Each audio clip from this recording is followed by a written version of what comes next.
सदियों से भक्ति, प्रेम और दिव्य लीलाओं की भूमि मानी जाती है। इसी ब्रज क्षेत्र में स्थित है एक रहस्यमयी और अत्यंत पवित्र धाम, आदि बद्रीनाथ मंदिर। ये धाम ब्रज के प्राचीन और दिव्य वन काम्यवन में स्थित माना जाता है। धार्मिक मान्यताओं के अनुसार काम्यवन ब्रज के 12 पवित्र वनों में से एक है।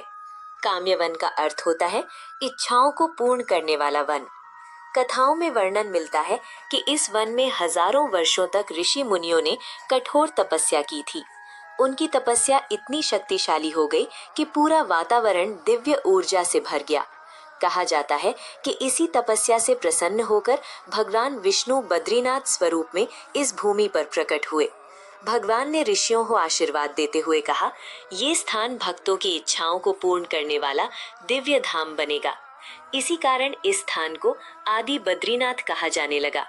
संत परंपरा में ये भी माना जाता है कि ये धाम हिमालय में स्थित बद्रीनाथ धाम से आध्यात्मिक रूप से जुड़ा हुआ है।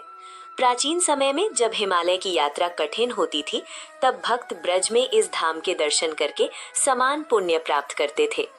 आदि बद्रीनाथ मंदिर की सबसे बड़ी विशेषता यहाँ स्थापित दिव्य विग्रह माने जाते हैं। मंदिर में मुख्य रूप से भगवान बद्री नारायण का विग्रह स्थापित है। भगवान यहाँ तपस्वी स्वरूप में विराजमान माने जाते हैं। भक्त मानते हैं कि यहाँ दर्शन करने से मानसिक शांति और आध्यात्मिक उन्नति प्राप्त होती है। मंदिर में नर और नारायण भगवान के विग्रह भी स्थापित बताए जाते हैं। धार्मिक मान्यता के अनुसार नर और नारायण भगवान विष्णु के तपस्वी अवतार माने जाते हैं। इनका स्वरूप तपस्या और धर्म की स्थापना का प्रतीक माना जाता है। ब्रज भूमि होने के कारण मंदिर में राधा कृष्ण का विग्रह भी स्थापित है। ये विग्रह प्रेम, भक्ति और दिव्य आनंद का प्रतीक माना जाता है। संत कहते हैं कि ब्रज यात्रा बिना राधा कृष्ण कृपा के पूर्ण नहीं मानी जाती। मंदिर परिसर में रामेश्वर महादेव का विग्रह भी स्थापित माना जाता है। ये भगवान शिव का स्वरूप है। संत परंपरा के अनुसार जहाँ विष्णु की पूजा होती है, वहाँ शिव की उपस्थिति अवश्य होती है। यहाँ पंचमुखी हनुमान जी का विग्रह भी स्थापित बताया जाता है। हनुमान जी का ये स्वरूप शक्ति, साहस और रक्षा का प्रतीक माना जाता है। भक्त विशेष रूप से संकट निवारण के लिए यहाँ दर्शन करते हैं। मंदिर में वैष्णो माता का विग्रह भी स्थापित माना जाता है। माता शक्ति की उपस्थिति इस धाम को भक्ति और शक्ति दोनों का केंद्र बनाती है। मंदिर परिसर में सीताराम दरबार का विग्रह भी स्थापित बताया जाता है। भगवान राम, माता सीता, लक्ष्मण और हनुमान जी की उपस्थिति धर्म, त्याग और मर्यादा का संदेश देती है। गंगा माता का विग्रह भी इस मंदिर में पूजनीय माना जाता है। गंगा माता पवित्रता और मोक्ष का प्रतीक मानी जाती है। मान्यता है कि गंगा माता की कृपा से भक्त के पाप नष्ट होते हैं। आदि बद्रीनाथ धाम के आसपास काम्यवन क्षेत्र में कई अन्य पवित्र स्थान भी बताए जाते हैं। इनमें विमल कुंड, धर्म कुंड, व्योमासुर गुफा और चरण पहाड़ी विशेष रूप से प्रसिद्ध माने जाते हैं। स्थानीय संत और भक्त बताते हैं कि इस धाम में ध्यान करने से मन को शांति मिलती है। कई श्रद्धालु यहाँ अपनी मनोकामनाओं की पूर्ति का अनुभव बताते हैं। कई भक्तों को यहाँ आध्यात्मिक अनुभूति होने की मान्यता भी प्रचलित है। ब्रज यात्रा करने वाले संत कहते हैं, जो भक्त काम्यवन के तीर्थों का दर्शन करता है और आदि बद्रीनाथ धाम में भगवान का दर्शन करता है, उसकी ब्रज यात्रा पूर्ण मानी जाती है। संतों का एक प्रसिद्ध वचन है, आदि बद्रीनाथ वो स्थान है जहाँ भगवान केवल भक्त की इच्छा नहीं सुनते, बल्कि उसे पूरा करने का मार्ग भी दिखाते हैं। आदि बद्रीनाथ धाम केवल एक मंदिर नहीं, ये तपस्या, श्रद्धा और दिव्य ऊर्जा का केंद्र माना जाता है। कहा जाता है कि जो भक्त यहाँ श्रद्धा से आता है, वो केवल दर्शन ही नहीं करता, बल्कि आध्यात्मिक अनुभूति लेकर लौटता है।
मद भरी अखियाँ हमारे शाम शामा की, रसीली मद भरी अखियाँ हमारे शाम शामा की।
श्याम